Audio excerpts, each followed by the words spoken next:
quand l'interface devient transparente. Aujourd'hui, je vais vous parler d'un moment clé dans notre cheminement intérieur. Nous avons déjà vu deux choses importantes. Qu'un seul être, lorsqu'il tient son axe vivant, peut déjà influencer l'interface, l'environnement autour de lui. Et que plusieurs êtres, lorsqu'ils tiennent ensemble ce silence, créent un champ collectif qui fissure la matrice. Mais alors, une question arrive naturellement. Que se passe-t-il quand ces fissures deviennent tellement nombreuses que l'interface elle-même commence à perdre de sa densité? C'est ce que j'appelle la transparence.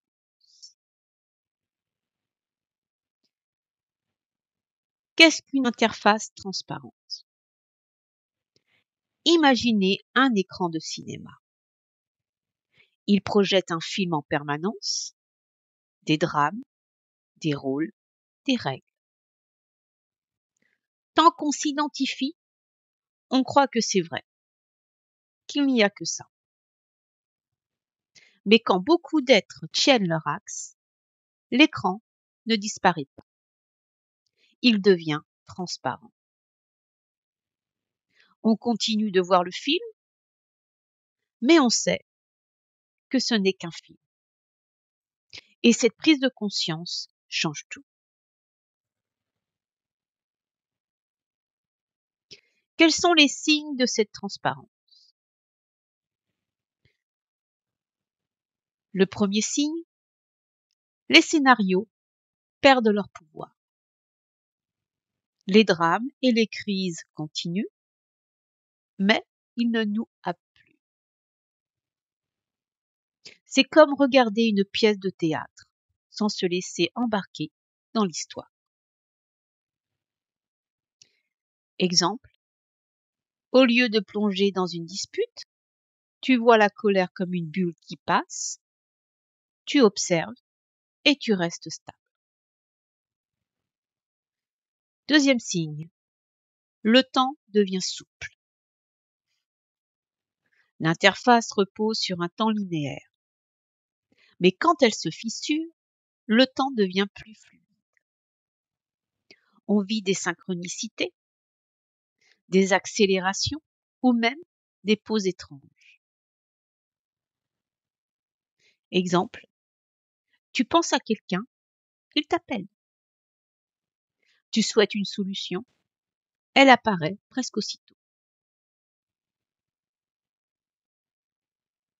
Troisième signe, le corps se détend. Les grandes peurs, peur de manquer, peur de mourir, perdent leur poids. On vit encore dans un corps, mais il ne nous enferme plus. Exemple, au lieu de vivre ton corps comme une prison, tu le ressens comme un instrument plus léger, plus souple.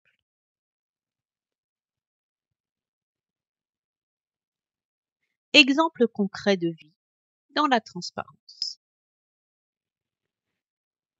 Dans une relation, tu n'es plus pris dans les projections de l'autre. Tu vois ses réactions comme des bulles qui passent. La relation devient un lieu d'observation plus paisible. Dans le quotidien, les obligations sociales existent toujours. Payer les factures, aller travailler, mais elles ne t'écrasent plus.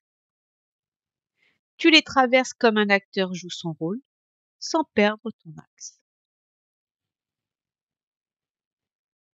Dans le collectif, quand une société entière commence à percevoir la transparence, ces institutions, ces dogmes, ces hiérarchies perdent leur pouvoir. Ils continuent d'exister, mais comme des coquilles vides.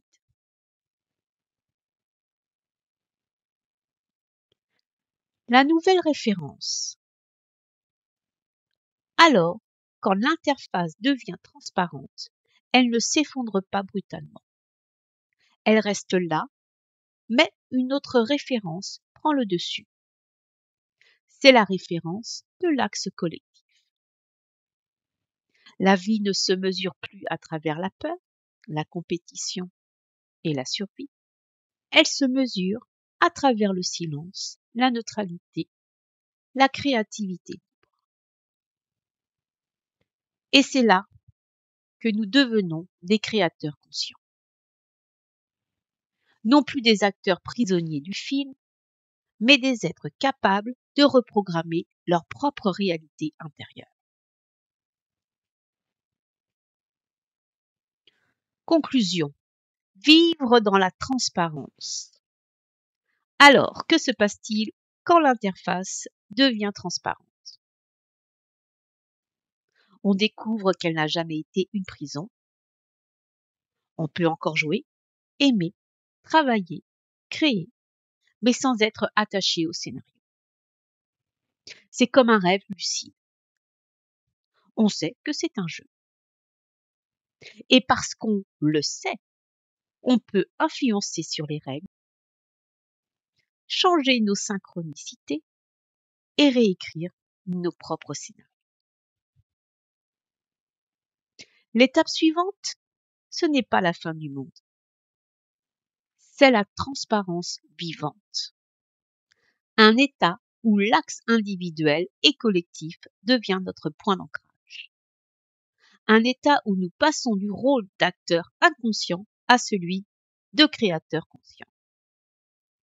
Et c'est peut-être ça, le vrai début de la liberté.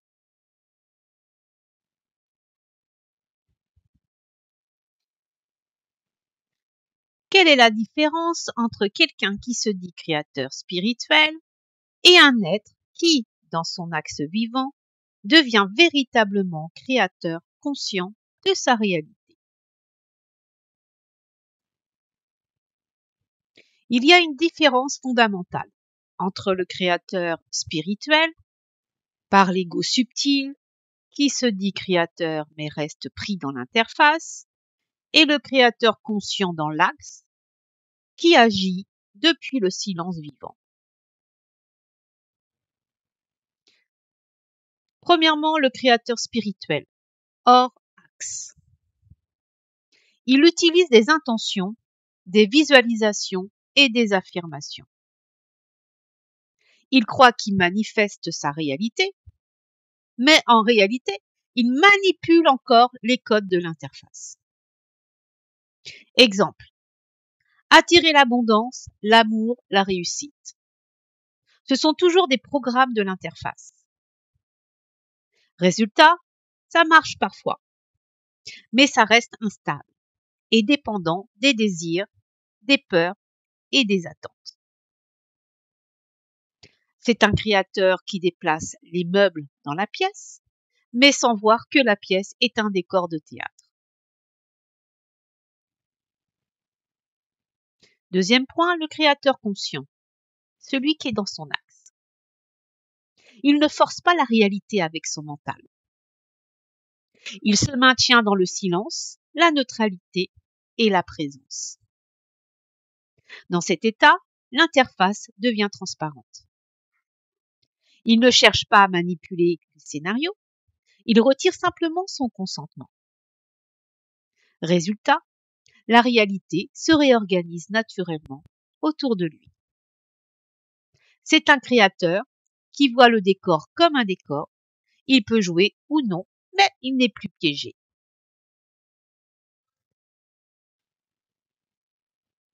La grande différence. Le créateur spirituel cherche à contrôler son expérience. Le créateur conscient, dans l'axe, laisse le réel se reprogrammer de lui-même par cohérence parce qu'il ne nourrit plus le jeu. L'un est dans la volonté personnelle, ego subtil déguisé en spiritualité. L'autre est dans la neutralité vivante, l'axe, d'où émerge une créativité libre, non attachée, plus profonde. Exemple concret. Prenons le créateur spirituel. Je veux attirer une maison, une relation, un succès, je visualise et je manifeste. Tandis que le créateur conscient, il ne cherche pas à attirer quoi que ce soit. Il se tient dans son axe et naturellement, la maison, la relation ou le succès apparaissent. Mais comme des synchronicités, pas comme une chasse. En résumé, le premier fabrique des scénarios dans l'interface. Le second transcende l'interface et devient créateur de l'expérience même, au-delà du scénario.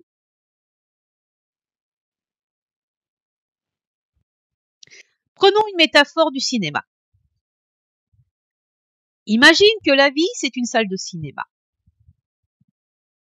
Le créateur spirituel, hors axe, est comme un spectateur qui croit qu'il peut changer le film en hurlant plus fort vers l'écran ou en mettant des lunettes spéciales. Il essaie de modifier les scènes, mais il reste assis dans son fauteuil, hypnotisé par le film.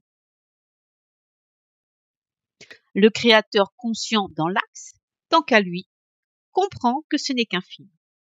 Il se lève, il voit le projecteur, il voit la lumière, et il sait qu'il peut quitter la salle ou même changer de film. Différence. L'un veut contrôler le scénario depuis l'intérieur du film, et l'autre a pris conscience qu'il y a un écran, et donc il n'était jamais prisonnier. Pense à un jeu vidéo.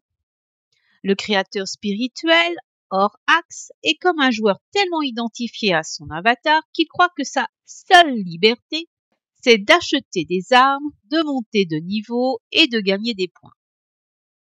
Il joue encore les règles imposées. Le créateur conscient, dans l'axe, se souvient qu'il est le joueur devant la console. Il peut continuer à jouer, poser la manette ou même inventer un nouveau jeu. Différence, l'un croit qu'il est Mario coincé dans le décor et l'autre se rappelle qu'il est celui qui tient la manette. Aussi, le spirituel qui se dit créateur veut changer le film depuis l'écran, mais l'être dans son axe a compris qu'il n'était jamais l'écran. Il est celui qui tient le projecteur.